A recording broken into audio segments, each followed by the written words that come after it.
All right, good evening, everybody, and welcome to another episode of vBrownBag. This evening, we are going to be continuing our career transition series. We're talking to various experts in various fields about how to get into X. We've had a lot of good questions about this particular type of series, a lot of interest from audience members and people asking, okay, well, if I wanted to get into this, how would I do it? What kind of things would I need to know? What's the perfect background for it? And this evening, we're going to talk about admin to advocacy, developer advocacy. And we've got the home favorite, the beloved, the wonderful, the jocular, the jovial, Jeramiah Dooley. And I got him when he was drinking, so it's perfect. Good afternoon, everybody. So before we get into it, a couple of show notes. If you want to get in on the conversation, I will be paying attention to the tweets, the Twitters. If you hashtag vBrownBag or at vBrownBag, I will be fielding your questions for the illustrious Mr. Dooley. If you want to follow him, you can find him at jdooley_CLT. Is that for the airport code? It is. Nice. Good call. And I, of course, am Chris Williams. I am at Mistwire on Twitter. If you feel like irritating me, you are more than welcome to do that as well. So without further ado, why don't I stop my share? All right. Give you the power. And I will share that screen. How's that look? Can see it. Wonderful. All right. You're not seeing my notes. You're seeing let's be honest, I haven't actually presented anything since February of last year. So that PowerPoint was still installed was kind of a miracle. So just want to make sure everybody can see everything. Everything looks okay. This is not your notes. This is not the third screen with your chocolate chip cookie recipe. This is the actual presentation. I even changed it so that it was 1080p so that we didn't freak anybody out with the resolutions. You are batting 1,000. All right. So thank you for having me on.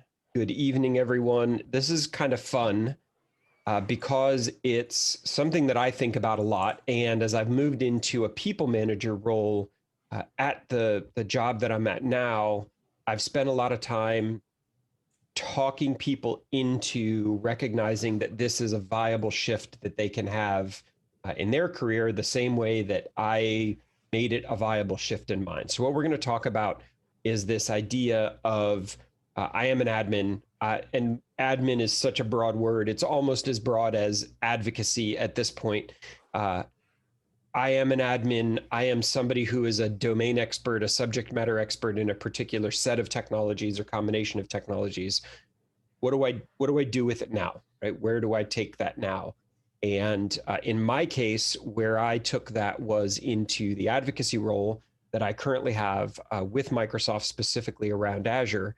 And so I wanted to share a little bit of my background, a little bit of who I am, kind of where I came from, and then talk a little bit about that transition, the plan that I put in place, the thought process that I went through around moving to Microsoft, and then kind of pushing for the role, the team that I wanted to have at Microsoft. So it started way back when I didn't have long hair and was well groomed and, went around talking to lots of people, particularly the vBrownBag and the vMug communities around what are we going to do and how are we going to do it. We've talked a lot about careers and how to negotiate and all sorts of fun stuff in the past. The shift to Microsoft was interesting because it really accelerated a whole bunch of stuff. And obviously it accelerated what I needed to know about the product set that I was working with. It also very much amped up the things that I had been doing on a small scale to a very large scale, from doing a dozen vMugs around the country to doing 30 cities around the world with hundreds and hundreds of people wanting to talk to me about technologies that I had never heard of before I got to Microsoft, much less considered myself fluent in. It was a pretty big transition. And then we could do an entire another discussion about the transition that's happened since the pandemic started. Kind of what does advocacy look like in a world where travel just doesn't happen and communities are online? And we'll save that one we'll save that one for another time. So it's important for you to know that all of my superpowers are things that require absolutely zero talent. Yes, I'm in. The things that I want to work hard at being are the things that will translate into anything it is that I'm doing. These are things that I don't want talent or your perception of talent or how bad your imposter syndrome is today to be a gatekeeper at all to any of the rest of this discussion that we're having. My superpowers are not certifications. They're not 100 years of experience with a technology that's only been out 5 years. They're showing up and they're being kind and they're having a good attitude and they're taking direction, and they're things that everybody can do. So these are my superpowers, but they're also everyone else's superpowers. You just have to recognize that all of this can happen without being world's top 3 at something if you're willing to put the work in.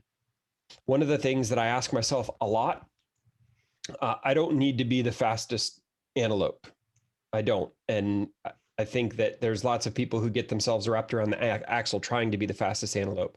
I spend a lot of time making sure that I'm not the slowest.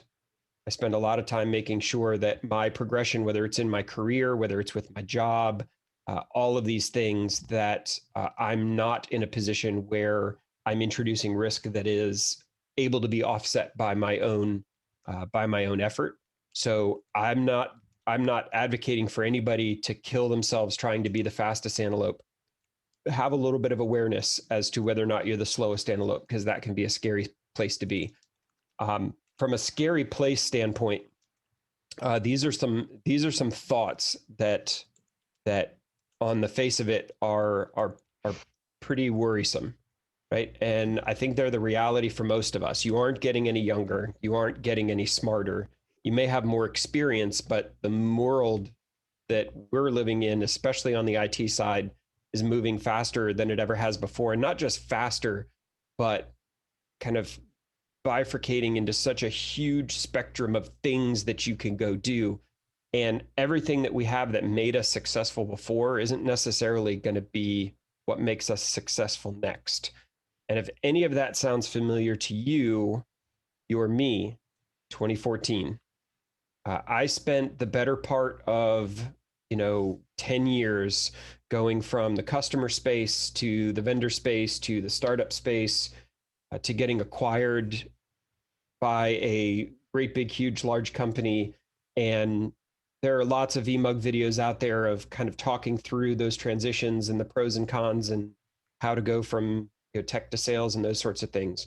But the important part for this discussion is I got to this place where I didn't want to be where I was. And more importantly, I didn't want to be doing what I was doing.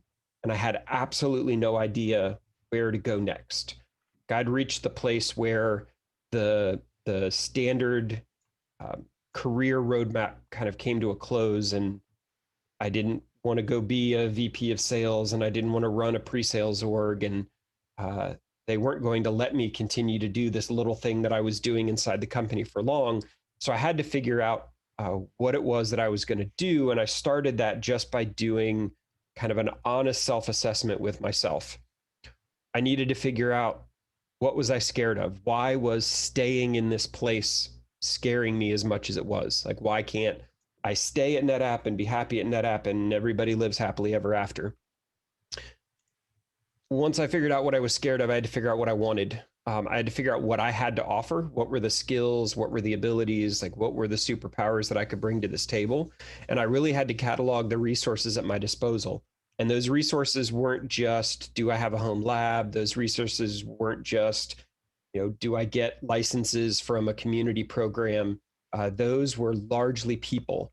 Who are the people that I know who understand what I'm good at? Where do those people work? What are the options that are out there? Where could I see myself from a next step standpoint? And what sort of options did I have on the table there? And then the big one was that I really had to figure out, what was I prepared to do? I think that all of us, we have a career path where we've spent any amount of time getting good at something, and we tend to It's the opposite of the imposter syndrome coin. We tend to define ourselves by those things that we think we're good at, and we hold on to them maybe longer than we should, simply because that's part of how we define it, right? And I had to really figure out, how prepared was I to walk away from, 15 years, 12 years of the virtualized infrastructure space, that enterprise virtualized infrastructure space that I'd participated in, and how willing was I to do the work that I would need to in order to be able to integrate myself into a new environment. By the way, easily top 10 movie of all time. Uh, if you guys haven't seen, if everybody out there hasn't seen The Untouchables, pretty fantastic performances all the way around. If you haven't seen it, you have to leave this show. That's Right. basically a rule. I'm sorry. So I put together a plan, and the first part of the plan was, we don't have to get something new. I don't have to completely reskill myself. I can take the things that I know well and I can repurpose them, right? I can take this skill set, and I have the tools, I have the talent. I can rebuild this into something that is useful in an environment that I'm unfamiliar with. The second thing was, I wanted to build something new. It scared me a lot to jump into an environment where I was going to have to immediately fit into the mold of something that existed already, particularly when we were talking about advocacy, and we'll talk in a little bit about around kind of what that meant in my head. My plan was to find a way for me to be able to build a structure, because I assumed that if I built the structure that I could be successful in that. I could have a little bit of control over my destiny by understanding the box that I was sitting in. Best case scenario, if I could travel a little bit, that would be great. I love doing the public speaking. If that could be part of the job, that's great. I really, really wanted to get back to managing people. It was something that I did on the customer side when I worked for the service provider here in Charlotte. And it was something that I got to do with Shane and Kyle at the very end of my NetApp tenure that I just absolutely loved. That idea of building a framework and populating it with the right people and making them successful and putting them in positions to shine and lifting them up. Like that really was something that I didn't get to do almost ever when I was an individual contributor in these kind of evangelism office of the CTO roles. And I really wanted to be able to get back to that. And I said to myself that I want to go work for a hyperscaler. I didn't necessarily care which of the hyperscalers, but from my career trajectory, I wanted to get off the side of being of looking at the hyperscalers as an insurmountable competitor, and everything that I had done was pointing towards that being the inevitable conclusion of that business model. And so my goal was, I wanted to go work for a hypervisor. The unstated goal across this whole thing was that I didn't want to go. I wanted to be very choosy about the people that I worked with. I wanted to work for a team that embraced diversity. I wanted to work for a team that embraced the community of the team as much as they did the communities inside the tech environment. And so that don't work for somewhere terrible, don't work for a terrible company, don't work for terrible people was kind of the underlying piece that was already in there. So when I did the that kind of self-assessment, what do I have? One of the people that I saw as a resource was Ashley McNamara. And Ashley, who had worked at Rackspace and then had gone over to Microsoft, was actually running one of the advocacy teams focused specifically on open source developers. And I started the conversation with her around what is advocacy, because I had no idea.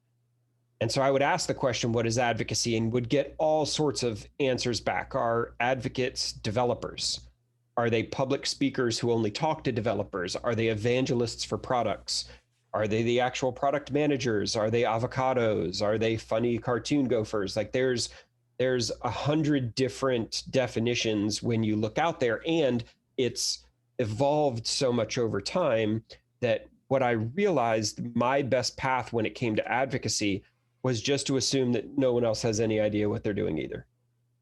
And if I started from that assumption that advocacy was the culmination of how do we build a bridge between customers of a product and the developers, the builders of that product, and that our job is to open up the top of the funnel for the sales team by driving awareness, by driving utilization, by driving examples of how these things work, then in my head, I'm back in a safe space, right? I'm back in the place that I've been for the last few years around how do we help the marketing teams and the field teams and the product teams, the engineering teams, how do we help them build and show better things by bringing the customers in and letting them be part of that process. So with that, I immediately jumped into what if we did something really cool with this?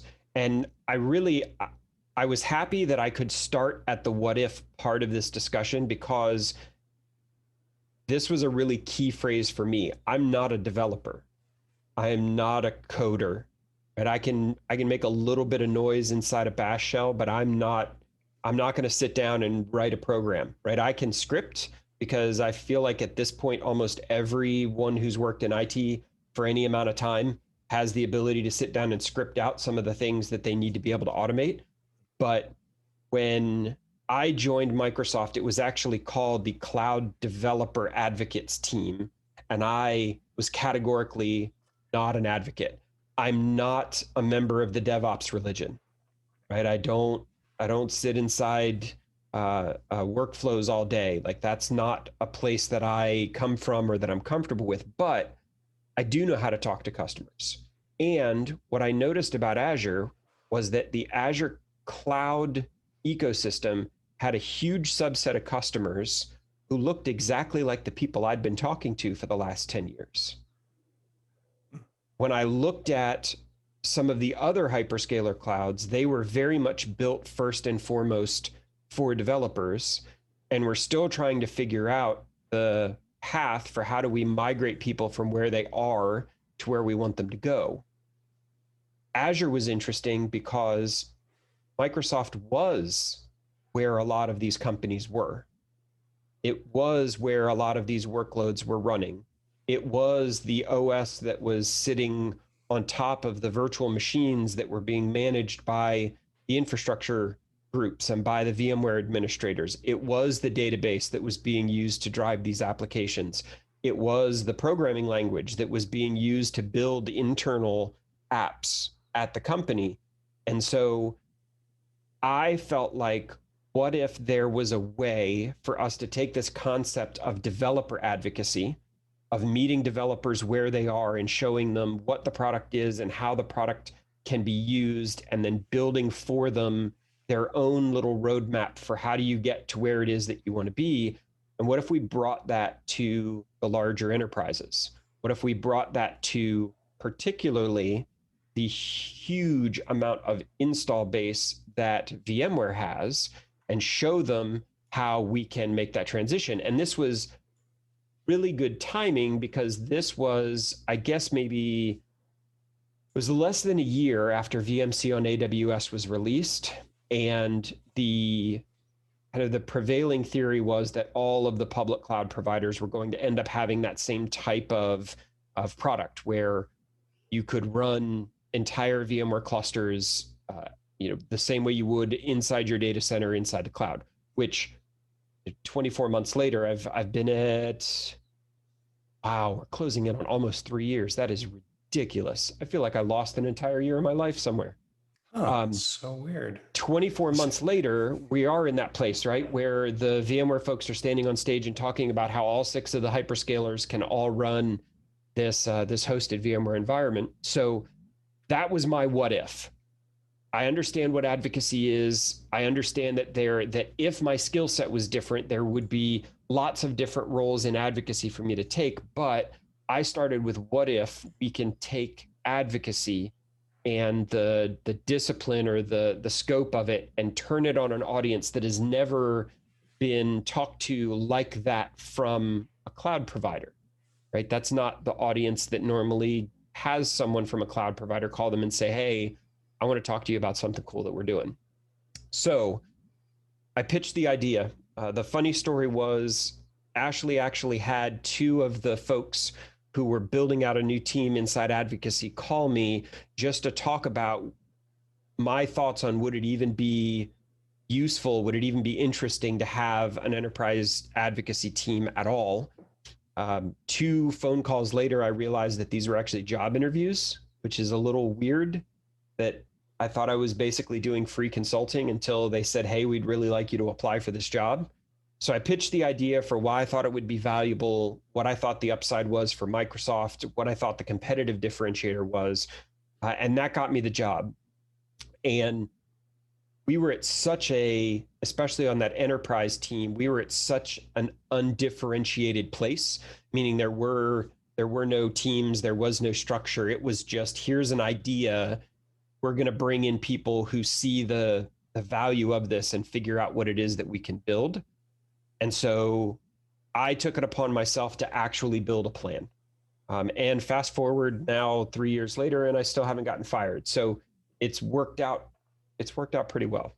And this has been a pretty crazy gig. Pandemic has only made it a little bit crazier. But this idea that I could go in, leverage what I was good at, what I have traditionally been experienced in to get me the job, and then carve out a space was something that was really appealing to me. And when I say that I built the plan, like literally, I built a business plan and I pitched it to the leadership team that runs advocacy at Microsoft. And you'll notice that the very first chapter heading, the first thing in the table of contents there, is that I started off with kind of my version of a TLDR, and I called it the audacious ask, and basically said, you have no idea what I'm talking about. You have no idea who these customers are. You have no idea about this product that Azure has in development and is going to go live with. You have no idea how to talk to this community. You don't understand anything around the business or the business drivers for this. And I'm telling you anyway, I want to build a team that goes and builds the bridge for all of these communities to show them the power of what we can offer them from an Azure standpoint.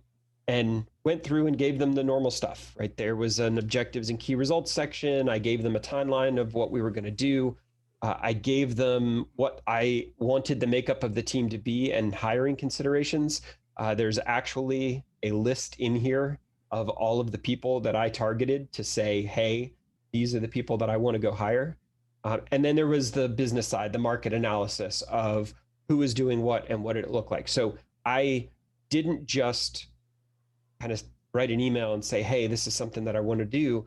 I built a business plan and made it so that I could build the space that I then got to operate in underneath this banner of advocacy. And we've since expanded it out. So the enterprise platforms and tools where I focus on, AVS, and we focus on kind of the last of the OpenStack stragglers and the folks who identify themselves by the platform that they are operating inside their environment.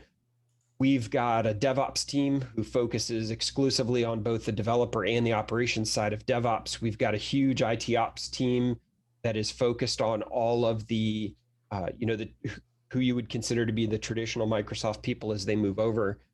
So this was something that I didn't want to do halfway.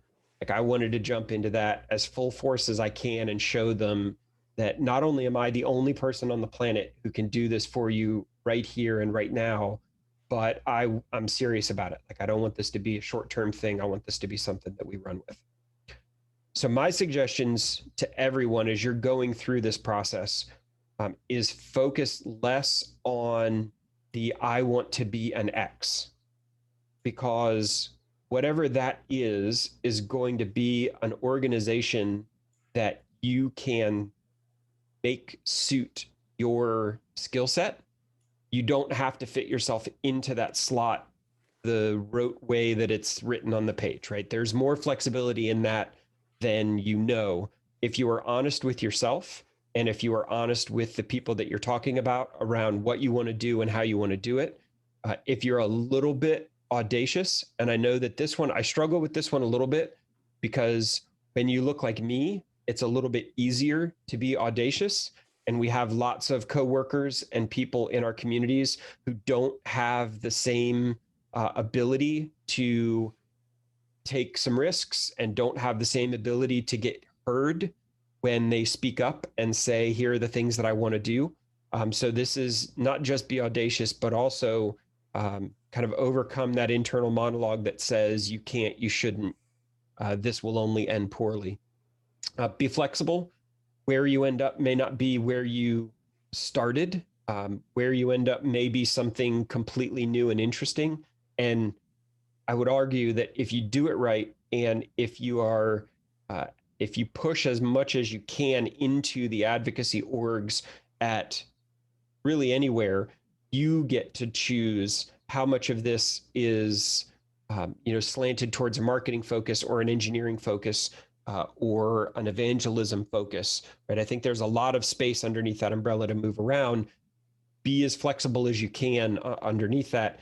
And then just be relentlessly kind. And be kind as you go through the process. Be kind to yourself as you struggle with where do I want to go and who do I want to be. Be kind to the people around you. None of us got here by ourselves. And being able to lift up all of the rest of the folks kind of along the way, even if you don't get the job, or even if you don't end up, even if you end up staying where you are, like even if you go through this whole process and realize I've got 10 more years of career that I can work on right here, and this is where I want to be, being kind to everybody along the way, sharing your findings, sharing your journey along there is always going to be something. And I think that the vBrownBag exists is one of the best examples of this, will be appreciated by everyone else in the community. So that was all I had for kind of boring slides and presentations and stuff. So I'm happy to take questions. I haven't been looking at Twitter, so I hope that's not too much of a disaster for you. No, it's your job isn't to look at Twitter anyway. That's literally why I'm here, is to filter questions for you. So you stated that, obviously you reiterated during the presentation that a developer background is not necessary for an advocacy slot. I think that might be a misnomer or misunderstanding, because the title said, and maybe it's different at Azure. When I think of the traditional dev advocate role, I think of the folks that I've been talking to over at AWS who, had 10 years of experience and then got into it, and these folks on the Twitch stream that are like literally writing code and talking at the same time, and it's this dizzying array of skill and facility. They make me feel inadequate every day. Yes, I know exactly who you're talking about. None of us are Scott Hanselman. It just, I know. I totally know what you mean. Here's the fun part, though. You're not wrong. There is always going to be a role, and I think this entire advocacy role was, if you think about it, we had lots of ways to reach out to enterprise customers, to captive customers, and say, here's our roadmap, here's what we're doing, here's what we're going to pitch, here's the services that we have to offer. When the relationship transitioned to a credit card and an API, that disappeared. So the cloud providers were publishing products and were pushing things out there, but there was really, other than the documentation, there was no real bridge between the cloud provider and the teams that were building those products and the customers who were using them, unless something went wrong and you had to call support. So that first gap that needed to be filled was not a gap that we had on the enterprise side. It was a gap that was unique to that point in time, and still applies to that relationship between a cloud provider and the individual developers that work on it. Mm-hmm. And that also kind of ballooned out into open source. The open source projects that build the technologies that run on these clouds, those are also folks who are very vested in the project itself, but also vested in where does this product run? Where does this project work best? Because they were learning about cloud the same as all of us. Right. And they do it kind of in a little bit more holistic, because it's not an individual developer writing an app. It's a community that's working on a project that is running in a space. But for those roles still exist, and those roles will exist at Google and Amazon and Azure. And those are the roles where these people are frighteningly technical. These people have so much skill in building things, but not just building it, but then explaining as they go. Seth Wara is one of the folks who works on the advocacy team, who works in the AI and machine learning space. I saw a tweet that he's Twitch streaming a live build of an AI-driven paper, scissors, rock application. And literally you could put a gun to my head and there is no chance in a million years that I would ever be able to do that, right? So for those of you who are listening who do have a background in being a developer and have a joy for sharing that and talking to other developers and helping them better understand how to do the things that they're doing, and are interested in then doing that from the context of any of the hyperscaler cloud providers, that's great. Those roles exist. They're pretty fantastic. We would love for you to come work for us and do that. But every one of the cloud providers has recognized that there is a gigantic pool of money being spent every day by a group of people who they don't know how to talk to. The disaffected VMware admin? Or the non-disaffected VMware admin, the VMware admin who absolutely loves his platform and can't get more cooling into the data center. Right? I mean, there are the enterprise space in general. Microsoft was the only cloud who went into it from the beginning, recognizing that on-premises was a thing. Right. I mean, Google and Amazon kind of belligerently with the cloud first, cloud only messaging for a long time. Whether it's IBM, who was kind of always in that enterprise space from an infrastructure standpoint, Microsoft, who is always in that infrastructure or in that space from a software standpoint, and now Google, Amazon, everyone who's going to watch this video has a superpower that one of those cloud providers desperately needs. And that is, you understand how enterprises buy things, you understand how enterprises want to be talked to, and you understand how enterprises implement these products and what it is, what problems are they trying to solve with it. And whether that translates into a role with advocacy, whether that translates into a role as a cloud solutions architect, like whatever that translates into, there is such a huge gold rush right now on the part of the cloud providers to get the people who have the ability to do what the developer advocates have been doing for the developers for the last 5 years or so, that when it goes through that, what resources do you have? Being in the right place at the right time is a great resource. And I feel like, especially with the VMware community, there's the easy into any of the hyperscalers is sitting literally right there in front of us.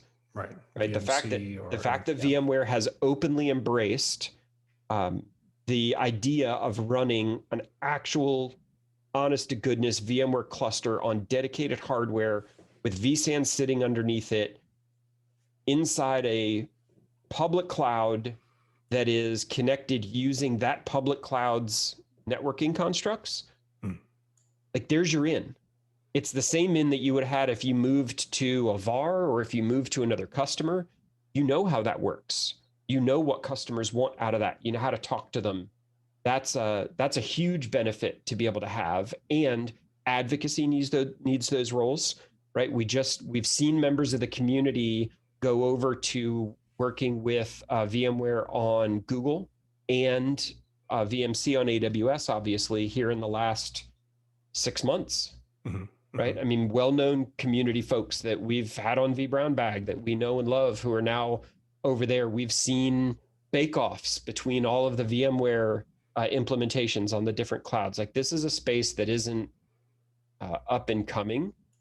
Like this is a major driver of business, both for VMware as well as for the cloud providers. Everybody who's going to listen to this presentation, I promise you, is uniquely suited to be able to help them do that if that's a role that you're interested in. Does that make sense? Oh, it makes total sense. I'm grinning because I like if you turn this into an Azure sales pitch, I'm gonna. No. Come on, I've done this totally enough. Totally joking. Alistair will throw something at me from New Zealand. Bonk. Good day. Wait, I said that wrong. He's not going to watch this anyway, so it doesn't matter. That's funny. Oh, nice. Okay. A couple of comments from the audience. Sure. The only real interface in the past was the sales team. There's much more communication now. Yeah, absolutely. That's something that I've seen. It's interesting because the vehicles and the people that are doing the communicating now, those types of roles are shifting. It's certainly not the traditional. I call them the coin operated salespeople. I need a couple of switches and I plug it in.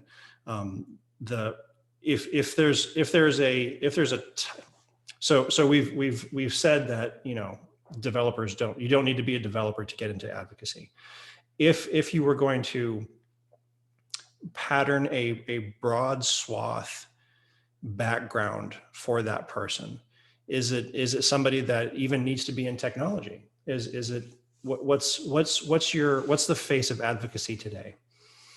So I think the human part of it says that people listen to someone that they respect. And for better or for worse, human nature is going to be, if someone's going to come in and talk to me about technology, there's benefit in having that person be a known part of the community. Has to have some cachet. Right. I mean, even if we go back 10 years in time and we look at EMC putting together the vSpecialists, it was how many views does your blog get? It was what communities are you participating in? It was also, you have to be technically competent here, but that combined with you have to have a platform, I think was really one of those key things. That's not to say that marketing, the ability to do pure marketing, how do we do demand gen, how do we build things to be consumed by others, that's not valuable. I just don't know that you could necessarily lead with that into one of these advocacy roles, even if it wasn't developer focused. Like, I think you would struggle if you didn't have the technical chops. Or the street cred.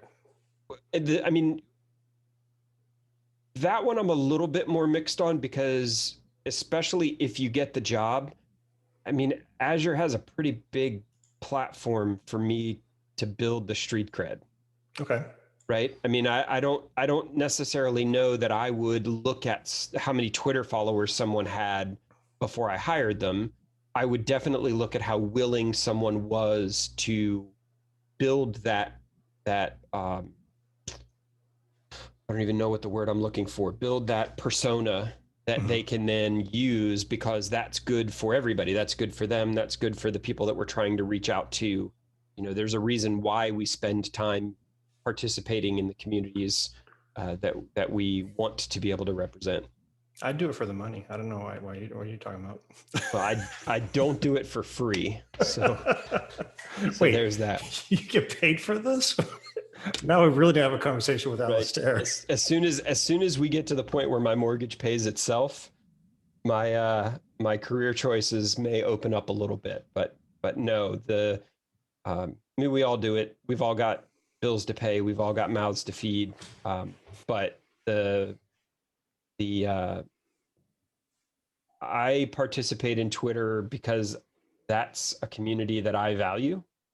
And it's a community that at this point, I don't really have to pretend to be anything other than just kind of who I am on there. But I don't pretend that it's not valuable for Azure as well, because it gives a lot of visibility or even just searchability for, who is this person that's going to be speaking to me? Who is this person that's going to come in and visit me? It certainly is useful in that respect. But again, I think I would argue that the ability to actually talk the talk is going to be pretty high on the list of what I would recommend for someone walking in there. Okay, cool. That's actually an interesting, Graham. I just want to bring up this comment that Graham made. The increase in advocacy is driven by business sales. Vendors aren't doing it out of the goodness of their hearts. What is interesting is, in the abstract, that's true. Nobody's going to spend money that they're not going to make back. At least at Microsoft, we stay very hands off of what is the ROI for this investment. We don't have sales numbers. We don't report sales numbers. Yes, we hope that we are having an impact. And so that we want sales cycles to be faster. We want people to end up buying more stuff. Sure, all of that is true, I think, at any company. But in a very real way, particularly when it comes to the open source advocacy, we are doing this out of the goodness of our hearts. We are doing this because there's a responsibility on any company that plays in that public cloud space to be a helpful and useful part of the open source communities that we engage in. Like the equal sign is so far away from the costs for the advocacy teams that I think in the abstract, yes, we hope that this is good for Azure sales at the end of the day, but I have no idea. There's no direct tie between the success of my team, their ability to be promoted, any of that stuff, and the stock price, right? So it's interesting. It's interesting that you say that, because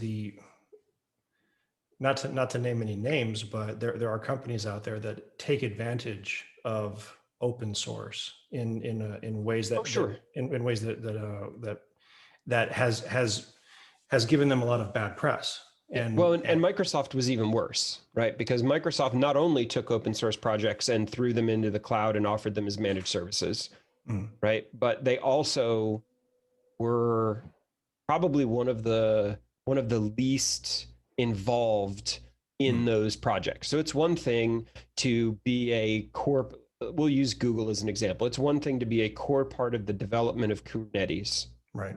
And then offer a managed Kubernetes platform. Right.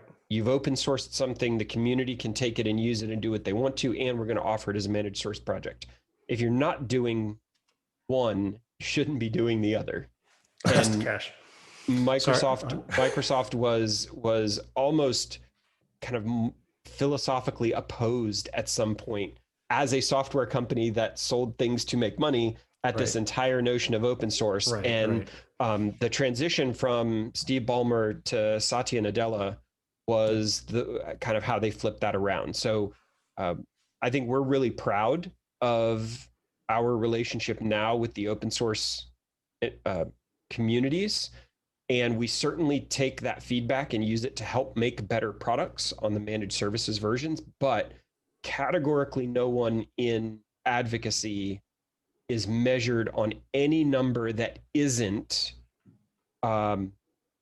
amplifying content that the Docs team or that the Microsoft Learn team has created. Like I am so far away from revenue that for all practical intents and purposes, we did build this team out of the goodness of our hearts. The hope is that it's useful. The hope is that it does end up moving the needle, but there's no way to measure how much that needle's moving. Gotcha. So since you brought it up, as an advocate, what are the things? Is it number of articles? Is it impressions in social media? What are the things that Good. that are important to you? So we're a pretty prolific group using OKRs, objective key results, and Yep. for us, my team runs those OKRs quarterly, and ours are going to be a mix. Some of it is actual account creation. So the ability to, we will have 5 learn modules around the Azure VMware service that'll be done in the next quarter and a half. So that's a measurement of what sort of content are we creating, and then we will measure what is the response to that content. How many people see it? What sort of grade do they give it? Do people finish the modules or do they abandon it early?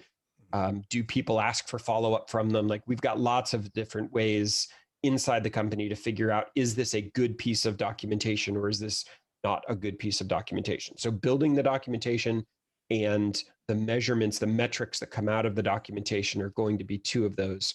We're also going to measure community involvement.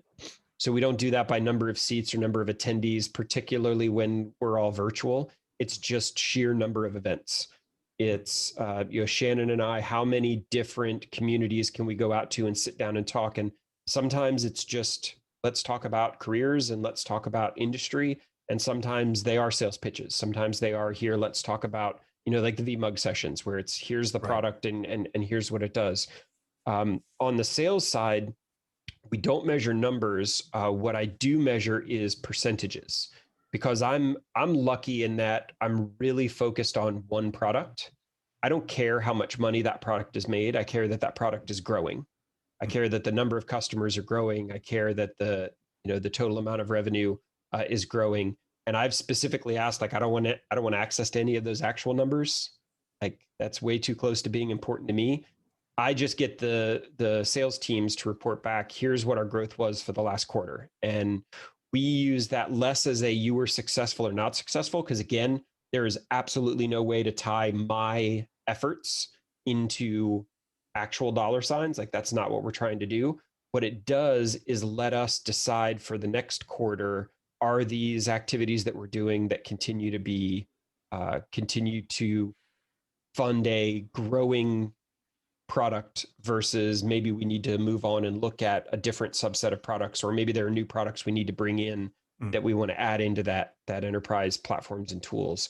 And then the last one is kind of the paperwork side of things. It's you'll find this funny.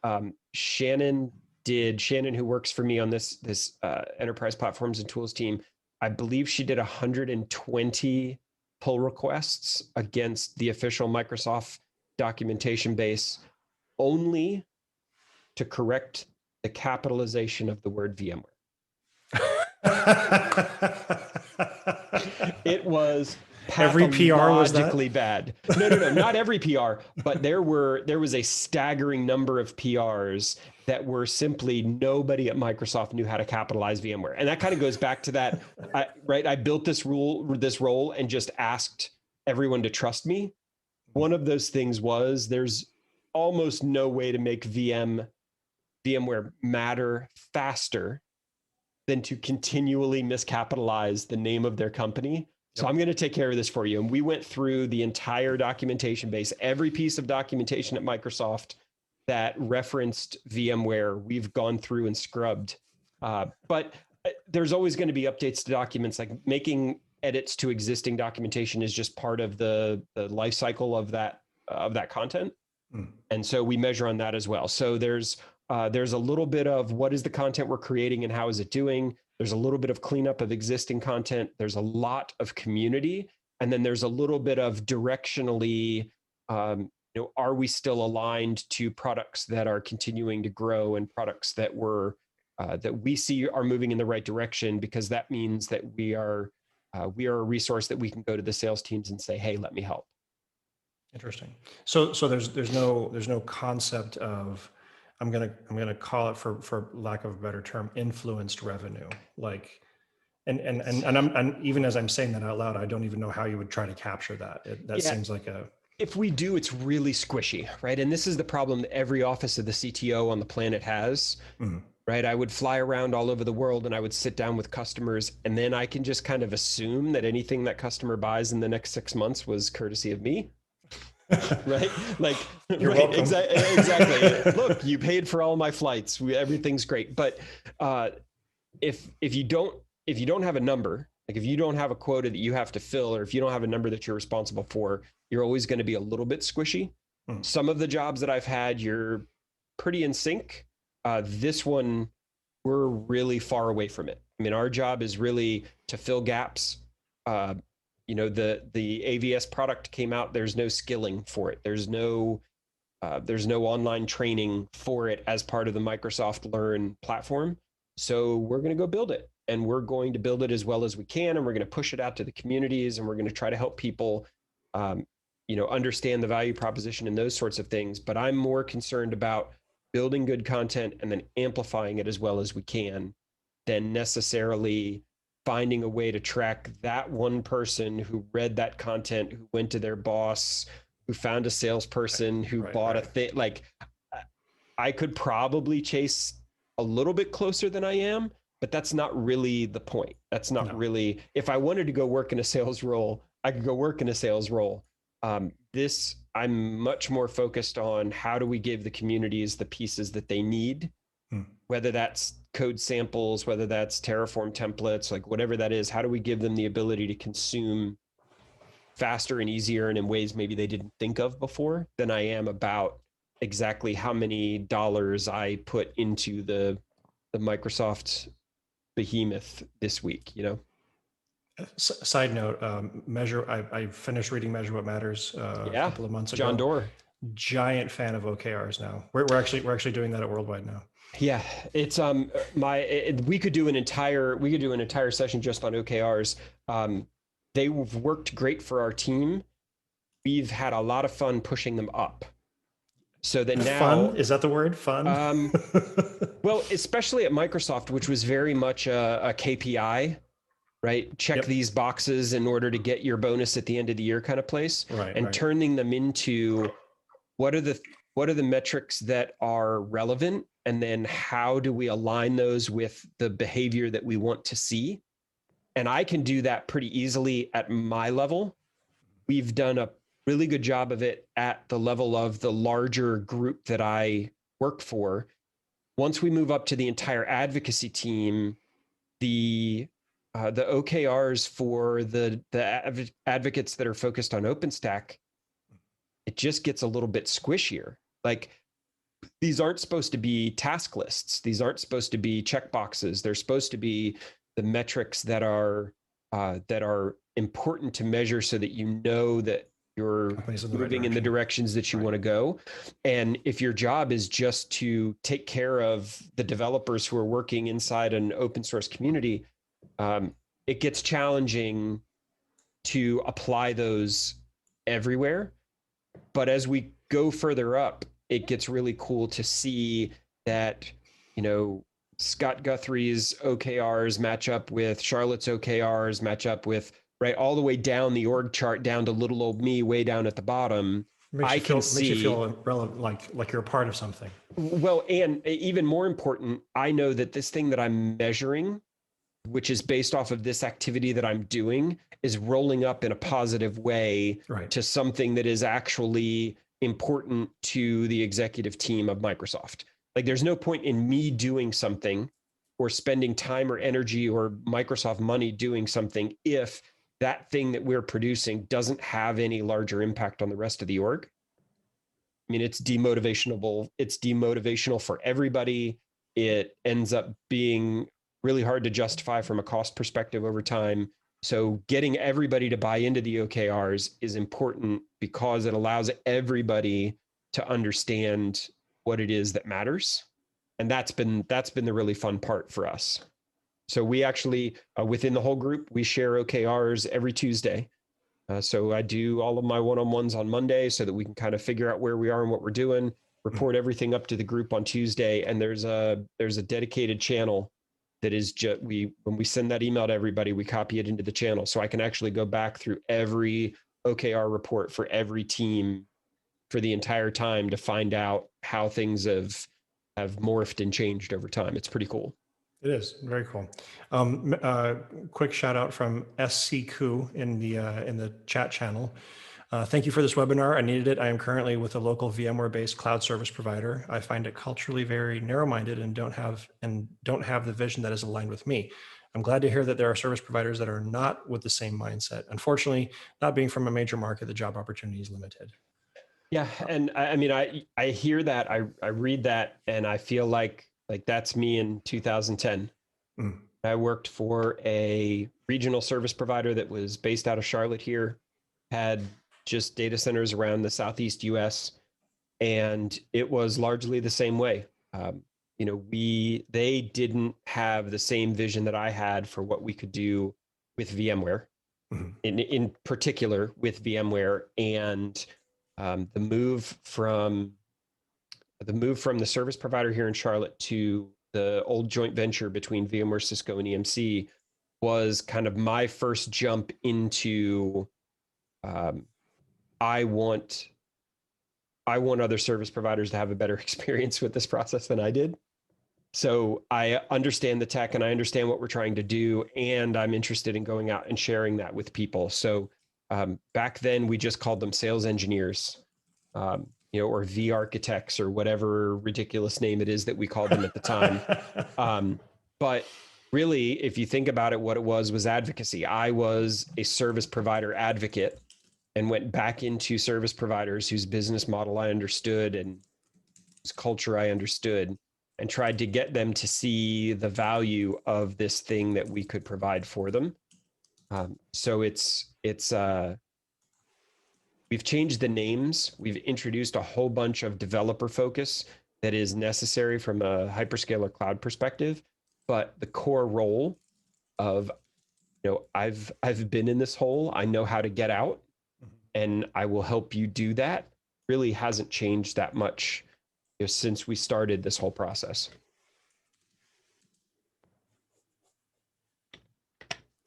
Not Cody.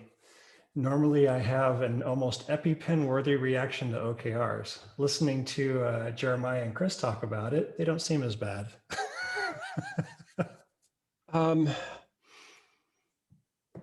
I struggled with them a lot at the beginning because it's a mind shift. It's definitely not a KPI. It's definitely not a task list for the quarter.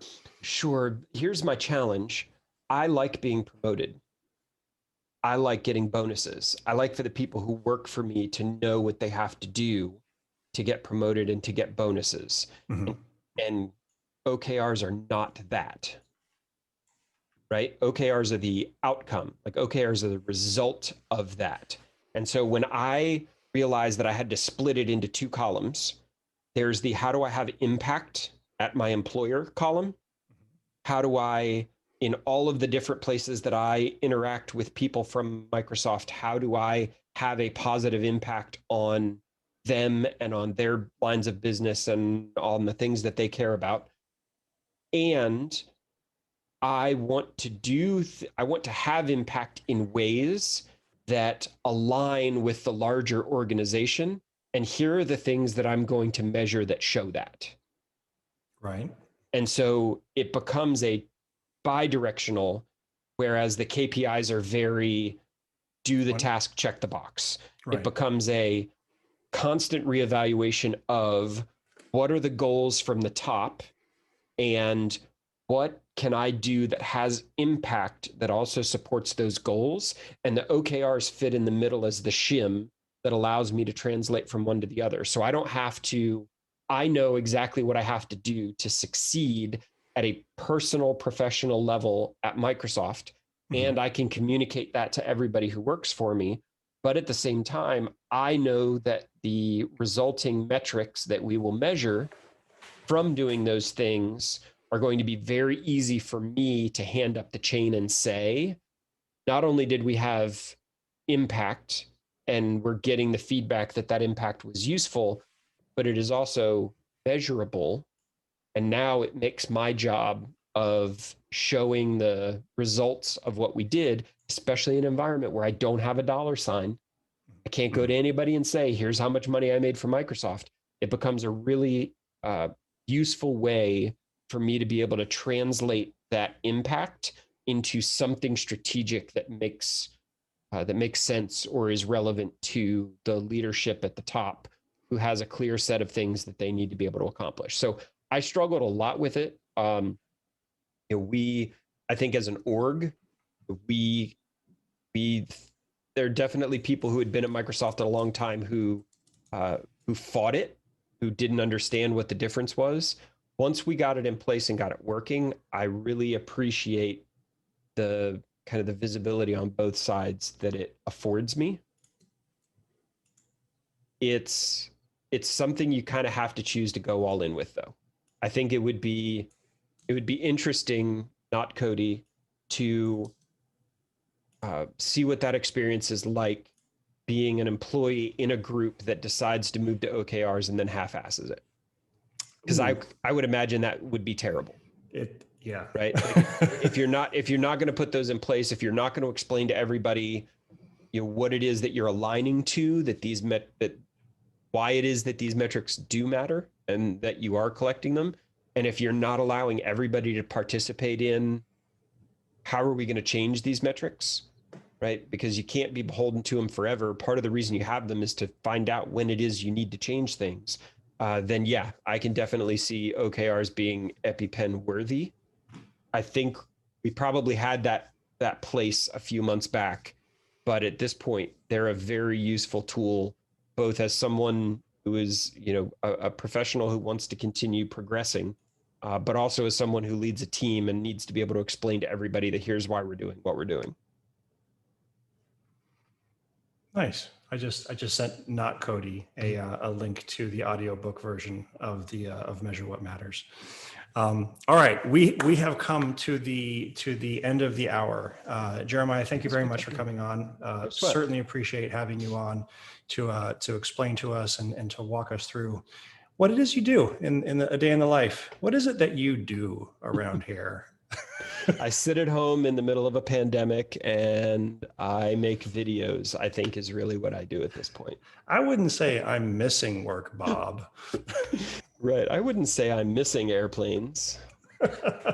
No, but I Cool. appreciate it. This is really cool. If anybody wants to reach out or has any questions, again, it's jdooley_CLT on Twitter. Feel free to reach out. I'm happy to help. Cool.